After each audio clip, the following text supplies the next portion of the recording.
الحمدللہ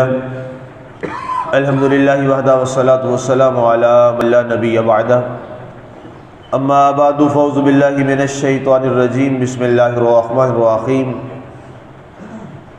فَإِذَا قُضِيَتِ الصَّلَاةُ فَانْتَشِرُوا فِي الْأَرْضِ وَابْتَغُوا مِنْ فَضْلِ اللَّهِ وَاذْكُرُوا اللَّهَ كَثِيرًا لَعَلَّكُمْ تُفْلِحُونَ۔ پھر جب نماز ادا ہو جائے تو زمین میں پھیل جاؤ اور اللہ کا فضل تلاش کرو اور کثرت کے ساتھ اللہ کا ذکر کرو تاکہ تم کامیاب ہو سکو۔ آج ہماری سورہ الجمعہ کی آیہ مبارکہ نمبر 10 تک کی تلاوت و ترجمہ کا شرف نصیب ہوا۔ سامعین، کل کے درس مبارک میں ہم نے تفصیلی گفتگو کی نماز جمعہ کے بارے میں کہ نماز جمعہ صلاۃ الجمعہ جو ہے اس کی کتنی اہمیت اور فضیلت ہے اور اس کے لیے جلدی آنے میں کتنا درجہ ہے۔ اس کے بعد اب نماز کے مکمل ہونے کے بعد کا ذکر کیا جا رہا ہے، چونکہ پہلے وہاں یہ کہا گیا تھا کہ جب نماز جمعہ صلاۃ الجمعہ کی صدا دی جاؤ تو دوڑ کے آؤ۔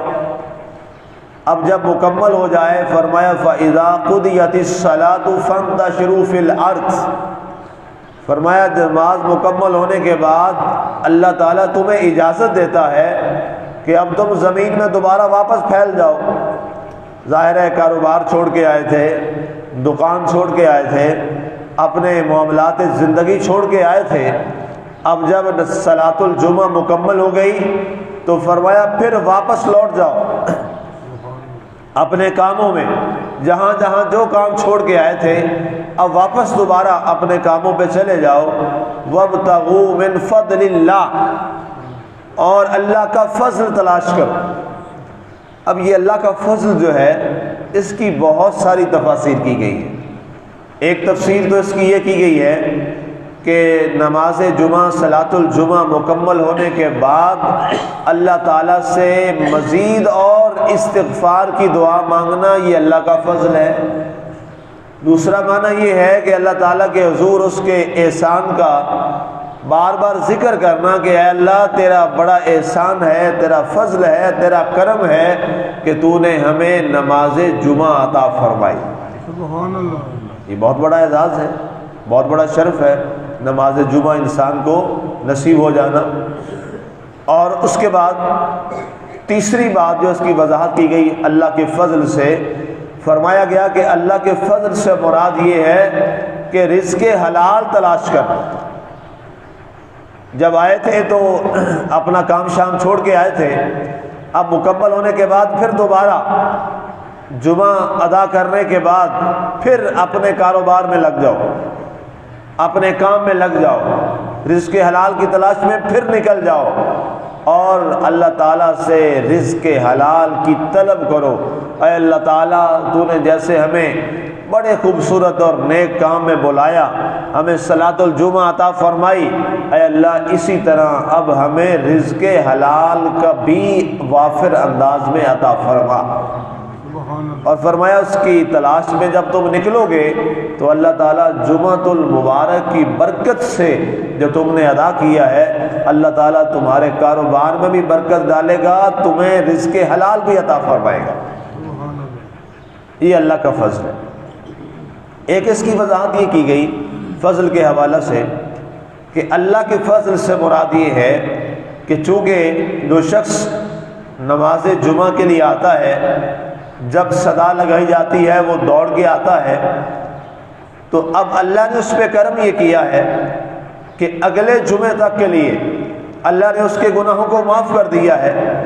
تو یہ اللہ کا سب سے بڑا فضل ہے۔ تو اللہ نے فرمایا اس احسان عظیم پر اللہ تعالیٰ کے حضور تم پھر دوبارہ کوشش کرو اور جستجو کرو اور دل میں یہ نیت رکھو کہ اے اللہ مجھے جب دوبارہ یہ لمحہ نصیب ہو صلاۃ الجمعہ کا تو مجھے توفیق دینا کہ میں پھر دوبارہ دوڑ کر تیری بارگاہ میں صلاۃ الجمعہ ادا کرنے کے لیے حاضر ہو جاؤں۔ سبحان اللہ۔ یہ معنی ہیں جو مفسرین نے لکھے ہیں فضل اللہ کے، جو قرآن نے لفظ استعمال فرمایا وابتغوا من فضل اللہ، کہ اللہ کے فضل کو تلاش کرو۔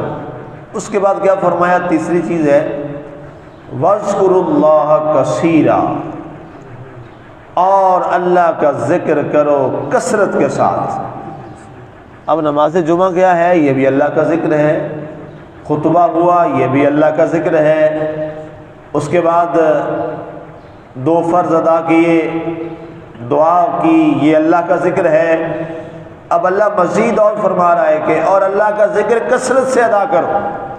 اس کی وضاحت فرمائی مفسرین نے کہ اس سے مراد یہ ہے کہ 2 فرض ادا کرنے کے بعد پھر تم سنتیں جو ہم ادا کرتے ہیں، 4 سنتیں جو ادا کرتے ہیں، اور اس کے بعد پھر 2 سنت ادا کرتے ہیں، پھر 2 نوافل ادا کرتے ہیں، تو مفسرین نے کہا کہ یہ ذکر کثیر میں شامل ہے۔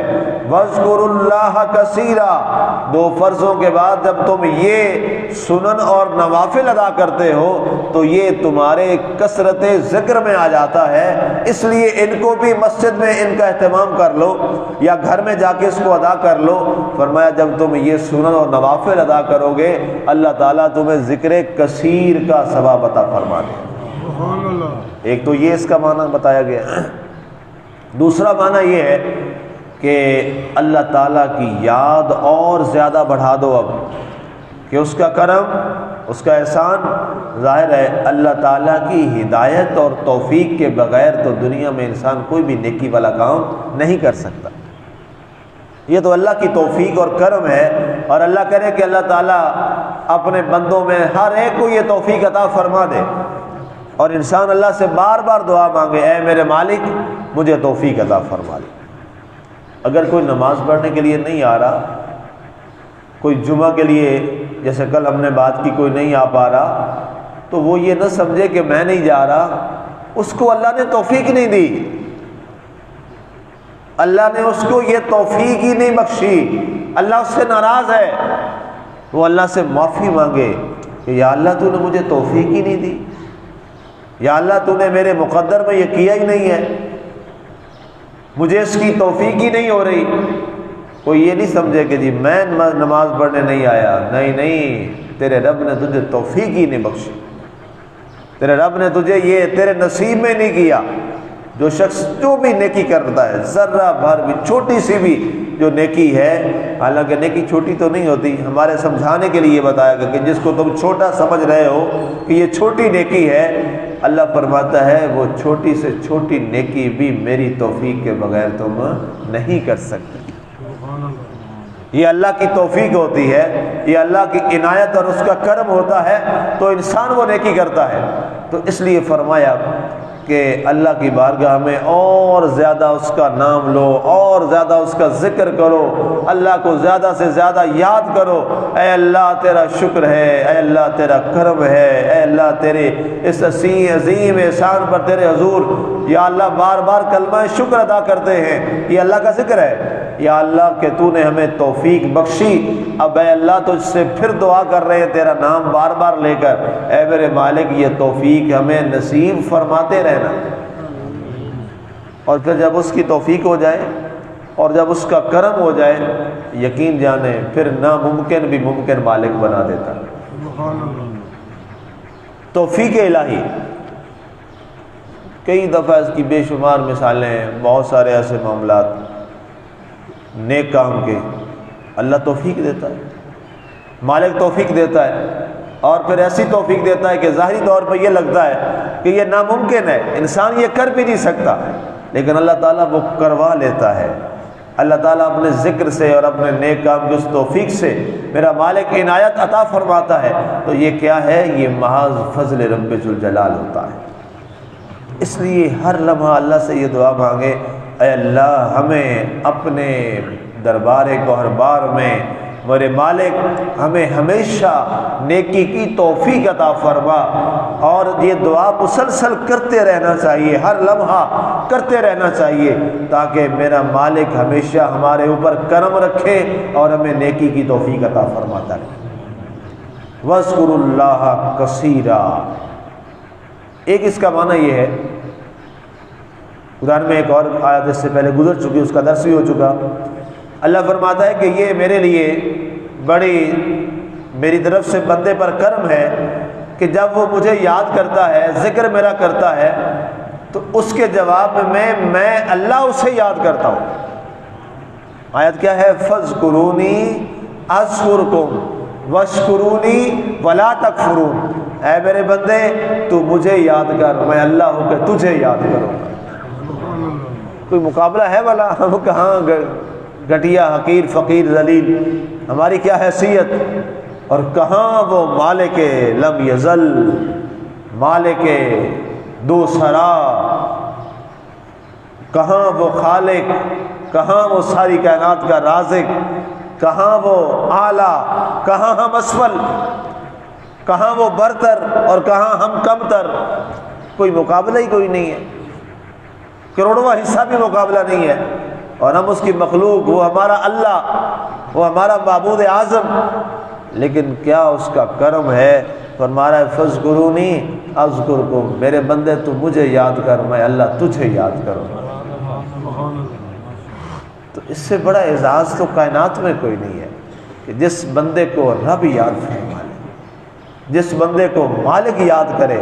اس سے بڑا اعزاز تو کوئی اور کائنات میں ہو سکتا ہی نہیں ہے۔ یا تو کوئی دنیا کا کوئی بڑا آدمی کسی کو چھوٹے کو یاد کر لے تو وہ پھولا نہیں سماتا، وہ مجھے جی فلاں صاحب نے یاد کیا ہے، وہاں جناب اس نے میرا نام لیا ہے، اور بھائی وہ دنیا میں اس کے پاس اس کی تو کوئی حیثیت نہیں ہے، دنیا میں محض اس کا ایک نام ہے اور بڑا ہے جو ساری کائنات کا بڑا ہے۔ جب اس کے ہاں ہمارا نام لیا جائے، آپ کا نام لیا جائے، تو اس سے بڑی اور خوشی والی کیا بات ہے کائنات میں۔ تو اس لیے آگے وہ وہاں بھی فرمایا وَاشْكُرُونِي وَلَا تَكْفُرُونَ، میرا شکر ادا کرو، کبھی میرا انکار مت کرو، میرا کفر مت کرو، ہر لمحہ میری بارگاہ میں شکر ادا کرتے رہو۔ آگے ارشاد فرمایا گیا لَعَلَّكُمْ تُفْلِحُونَ، یہ چیزیں تمہیں کیوں بتائی جا رہی ہیں؟ اللہ کا فضل، اللہ کا ذکر، اس لیے لَعَلَّكُمْ تُفْلِحُونَ، تاکہ تم کامیاب ہو جاؤ، تمہاری دنیا بھی اچھی ہو جائے، تمہاری آخرت بھی اچھی ہو جائے۔ اور یاد رکھیے گا جو اللہ کا ذکر نہیں کرتے، جو اللہ کو یاد نہیں کرتے، ان کی دنیا بھی بیکار ہو جاتی، وہ دنیا میں بھی رسوا ہو جاتے۔ یہ مال و زر کچھ نہیں ہے، یہ عہدے کچھ نہیں ہیں، ان کی کوئی حیثیت نہیں ہے۔ اصل حیثیت کیا ہے کہ آپ کو اللہ تعالیٰ اپنے ذکر کی توفیق عطا فرما، جن کو ہم دیکھتے ہیں کہ جناب اربوں خربوں میں یہ کھیل رہے ہیں، بڑے عہدے ہیں، کبھی ان کے من کی دنیا کو بھی دیکھا کتنے بے چین ہوتے ہیں، ساری ساری رات انہیں بے چینی سے نیندیں نہیں آتی، دن میں بھی انہیں سکون نہیں ہوتا۔ میں ایک سادہ مثال دوں، ہمارے یہاں ظاہر ہے ہمارے ملک میں جی سب زیادہ پیسہ ہمارے سیاستدانوں کے پاس ہے، ہمارے ملک میں ظاہر ہے سب زیادہ پیسہ ان کے پاس ہے، عہدے بھی ان کے پاس ہوتے ہیں، ملک کی باغ ڈور بھی ان کے پاس ہوتی ہے، تو کیا ان کو آپ نے کبھی پرسکون بھی دیکھا ہے؟ اور کبھی چبردی چوک میں جائیے گا کہ مزدور ہوتا ہے رزق حلال کمانے والا، چاروں طرف سے گاڑیاں گزر رہی ہیں اور وہاں وہ میٹھی نیند سو رہا ہے۔ سوچنے والی بات ہے۔ اور یاد رکھیے گا کبھی حرام کھانے والا شخص، ناجائز کھانے والا شخص، اللہ کے ذکر کو چھوڑنے والا شخص، اس کو کبھی اطمینان مل ہی نہیں سکتا۔ یہ قرآن کا فیصلہ ہے۔ قرآن نے کیا اطمینان قلب کے لیے کیا کہا؟ الا بذکر اللہ تطمئن القلوب، خبردار دلوں کا سکون اور اطمینان تو صرف اللہ کے ذکر میں، صرف اللہ کے ذکر میں، صرف اللہ کے ذکر میں۔ ہم نے پرسنلی طور پہ کئی لوگوں کو ہم جانتے ہیں ایسے، اربوں خربوں والے وہ لوگ ہیں، بڑے عہدوں والے لوگ ہیں، لیکن ایک ہی دعا، جی دعا کریں، بڑی بے چینی ہوتی، رات نیند نہیں آتی، دن کو سکون نہیں ہے، پتہ نہیں کیا ہے، اندر کوئی سکون نہیں ہے، سکون آتا بھی نہیں ہے۔ سکون کس سے ملتا ہے؟ صرف اللہ کے ذکر سے۔ اللہ کا جو ذاکر ہوتا ہے، جو ذاکر اللہ ہوتا ہے، وہ جہاں بھی بیٹھا ہوتا ہے وہ بڑا پرسکون ہوتا ہے۔ وہ بڑی سکون کی زندگی گزار رہا ہوتا ہے، وہ اس کے پاس روٹی بھی نہ ہو تو وہ پھر بھی بڑا مطمئن ہوتا ہے، اس لیے کہ اس کا تعلق جو اپنے مالک سے ہو گیا۔ اس لیے ہمیں کوشش کرنی ہے کہ ہم ذاکر اللہ بھی بن جائیں، ہم اللہ تعالیٰ کے ذاکر بنیں اور اللہ تعالیٰ کے فضل کو تلاش کرنے والے بنیں، اللہ کا فضل مانگنے والے بنیں، اور اس سے مانگتے رہیے، وہ ضرور عطا کرتا ہے اپنے بندوں کو، اور اسے بہت پسند ہے اس سے مانگنا، اس سے مانگنا اس مالک کو بڑا پسند ہے، اور اس سے بار بار مانگنا چاہیے۔ ایک حدیث میں جب طالب علمی زمانہ تھا تب پڑھی، اور اس حدیث کو میں بار بار پڑھتا ہوں، ہر دفعہ اس میں ایک نئی لذت نصیب ہوتی ہے، ایک نیا سکون ملتا ہے۔ اللہ کے رسول صلی اللہ علیہ وسلم نے فرمایا، مجھے نیک بندے سے وہ گناہ گار پسند ہے جو گناہ کر کے رو رو کے توبہ کر کے مجھ سے معافی مانگتا ہے۔ یقین کریں یہ حدیث میں آپ کو کیا بتاؤں، آپ کبھی اکیلے اس کو سوچئے کہ اس حدیث پاک بچپن سے پڑھی تھی دورہ حدیث شریف میں، لیکن میں بار بار پھر اس حدیث کو دہراتا ہوں اور خود پڑھتا رہتا ہوں اکیلے میں، یہ میں اسپیشلی نکال کے رکھی، پھر اس کو پڑھتا ہوں۔ واہ مالک تیرا کیا فیصلہ ہے، فرمایا مجھے اس نیک آدمی سے صرف نیکی میں لگا رہتا ہے، وہ گناہ گار زیادہ پسند ہے جو گناہ کے بعد رو رو کے توبہ کر کے مجھ سے معافی مانگتا ہے، میں اس کو معاف کرتا ہوں، فرمایا مجھے وہ بہت اچھا لگتا ہے۔ اللہ، امام بخاری اس حدیث کو لائے۔ اسی طرح کی ایک اور حدیث ہے، وہ پھر کبھی آپ کو سناؤں گا، وہ اس سے بھی آگے کی بات ہے، وہ تو حیران کن ہے وہ حدیث پاک، وہ انشاءاللہ پھر کسی درس میں وہ آپ کو سناؤں گا۔ آج کے لیے یہ بات کافی ہے، ایک حدیث کافی ہے۔ اللہ تعالی ہمیں عمل کی توفیق عطا فرمائے، اور اس سے بار بار توبہ کی توفیق عطا فرمائے، استغفار کی توفیق عطا فرمائے، اور اس سے ہمیشہ مانگتے رہنے کی توفیق نصیب فرمائے، اور ذکر کرنے کی توفیق عطا فرمائے۔ آمین۔ وما علینا الا البلاغ المبین۔